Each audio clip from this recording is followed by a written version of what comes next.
I used to describe my first guest as the Grace Jones of the original Wogan series. Whenever he came on, I was never sure whether he'd do more damage to me or himself.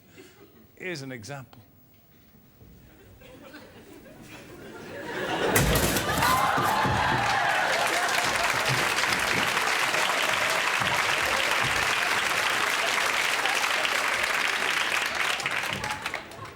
Nice to meet you, Des.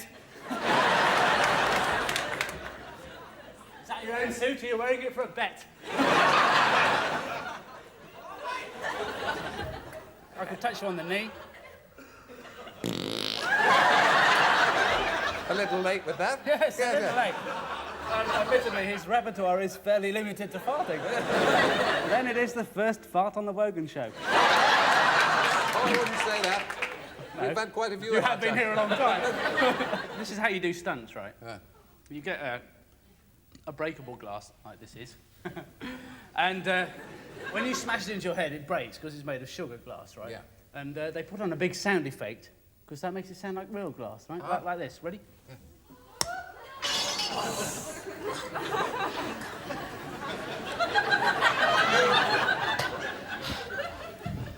It's the wrong bloody...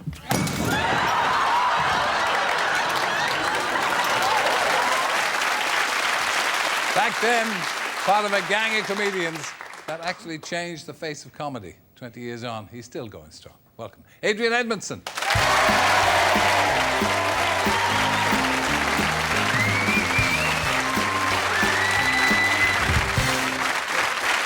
Hello. Don't fool me. No, don't fool me either. Didn't you look young? Whereas I look much the same. You do. You've got the old painting in the attic, haven't you? Yes. That was off the back of the success of The Young Ones. It was, yes. Did you realise at the time the effect that show would have? I mean, well, actually, it didn't have much of an effect at the time. It's a misconception. Really? At the time, the first series of the Young Ones was watched by 1.5 million people. It was almost cancelled because There's it was more than watch this. So. Yeah, but you've got a better quality of viewer, haven't you, Jim? Yeah, and also we come on 40 times a week. So, yeah. We just had young kids from the playground. That's strange. That's as you remember it, because everybody else will remember it as a huge sort of. I think it's a bit like Woodstock, you know. People who supposedly remember watching it the first time round, a legion.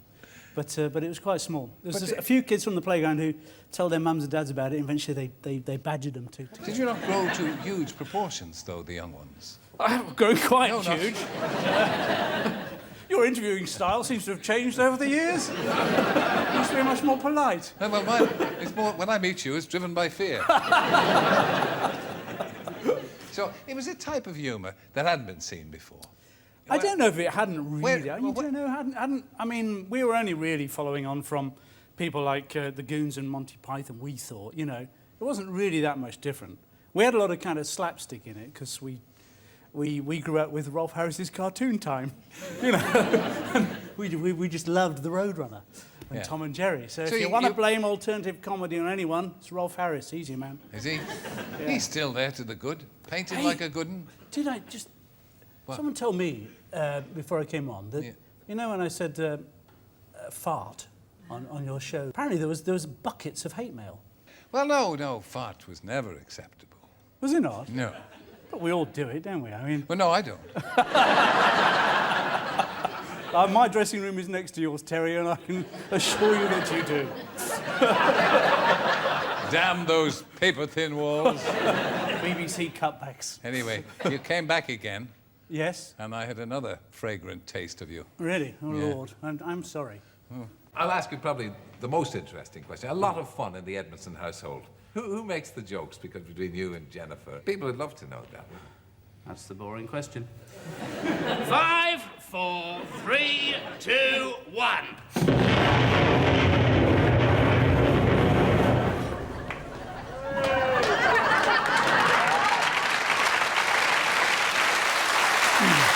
You see, those were the days. So that's where those shoes went. Creative television. Yes. You were very kind to me in those days. You're very kind to me now. I'm not suggesting you're not. But it was, you know, it was such an important show, Wogan, and you let me mess about. Yeah, but And it was this very one doesn't kind. matter, so you can do as you like on Can this. I? Were you a dangerous child? Were you a destructive child? Were you a trouble to your mother and father? When I was a kid, we used to jump out of the first floor window at school for fun. Did you not? Well, how high up was the first floor window? Well, 12 foot or something. You'd obviously jump onto younger boys. cushion the of blow, course, yeah. It's a mentality that I just don't understand. And I mean, now, for instance, when you made the series with Rik, Yeah. I mean, you did do stunts. Did you do those yourself? Yeah, yes, we did. That was the reason we wrote them. What is Jennifer Saunders? You're better, huh? I thought Feel- I was married to Dawn French. Does Jennifer take a poor view of you as a risk taker? Did she know before she married you that you were an idiot when it came to that? Well, I met Jennifer in a strip club. Which one of you was stripping? Well, it was bizarre. When we were young, there was a club called the Comic Strip Club where we performed, and it was in the Raymond Review Bar in Soho. Paul Raymond's kind of theatre where he had a lot of strip shows. And there were 3 theatres, and he rented one out to us, and the other 2 were doing seamier things. And it was fantastic, because there we were, supposedly alternative left-wing comedians with an agenda, and the barmaids were topless. And we were allowed to enjoy it. Oh, having a cake and eating it. It was fantastic. Yeah. Well, what were we talking about? Jennifer. Yes, it was the topless barmaid that brought that on, wasn't I it? see. So, yeah. So Jennifer was a topless barmaid. and No, that's- she and Dawn turned up as a comic turn. And that's when we met. And You were flung together. whirlwind romance. After about 5 years, we started going out together. And you're married countless years now. We've been married, is 21 is our next anniversary. Well, Not bad for a showbiz wedding. does she... And, of course, she's doing very well. So She's not doing bad, no. So, I mean, does she... I make her work occasionally, Yeah. just to bring a few actors in. Well, it's as not well bad. to have a wife Yeah. who does Yes. earn. Yes. Yes. Do you send your wife out on the streets at all, or...? I try to, but she won't go. No. I don't understand it. I unchain her You'd from the think kitchen sink. having a bit of her own send money. her out.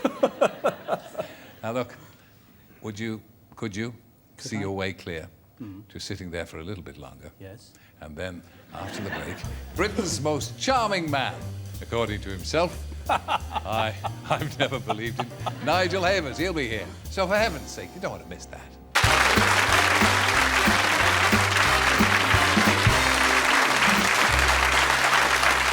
Welcome back. With me, the multifaceted Adrian Edmondson. Multifaceted, I Yes, know that. indeed. Twinkling. Although I actually only have the one face.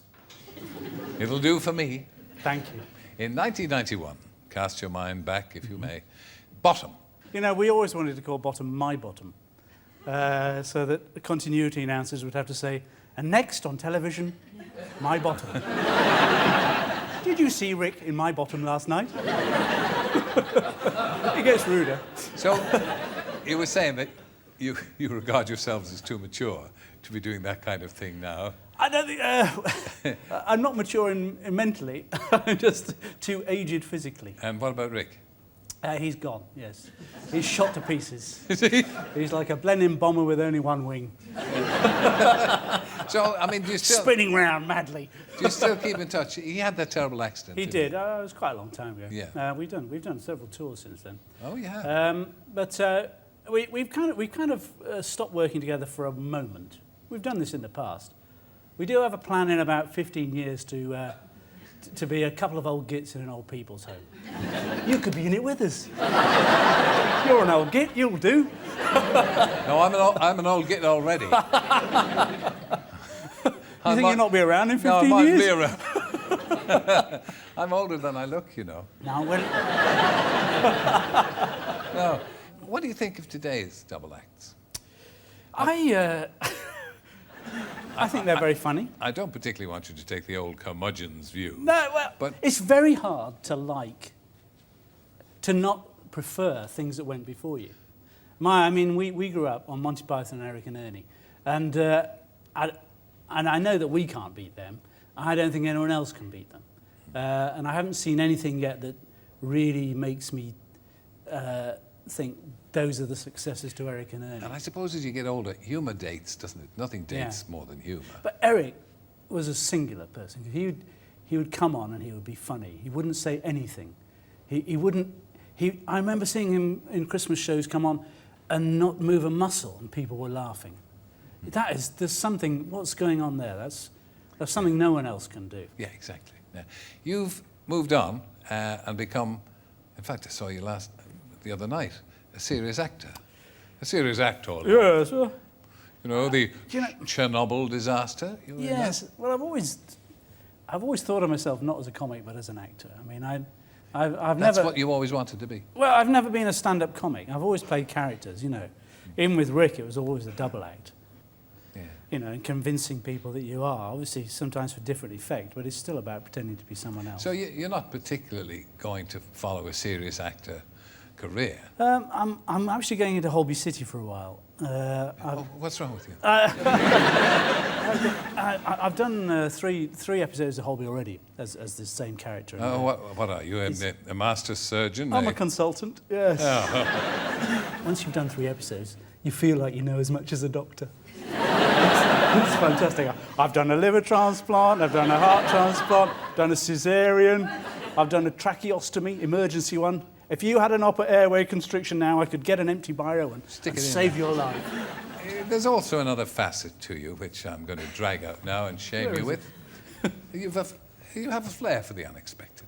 Do I? Now, one remembers with some pain the New Year and Jules Holland's Hootenanny. It was just the most fantastic fun. It was completely by surprise. You'd had a few. I'd had one, yes, quite a large one. I don't know, it was brilliant. I've been very lucky in my life. I've sung with the Kaiser Chiefs, I've sung with The Who, I've sung with Debbie Harry, and last week I went on with the Bonzo Dog Doodah Band. Yes! My all-time heroes.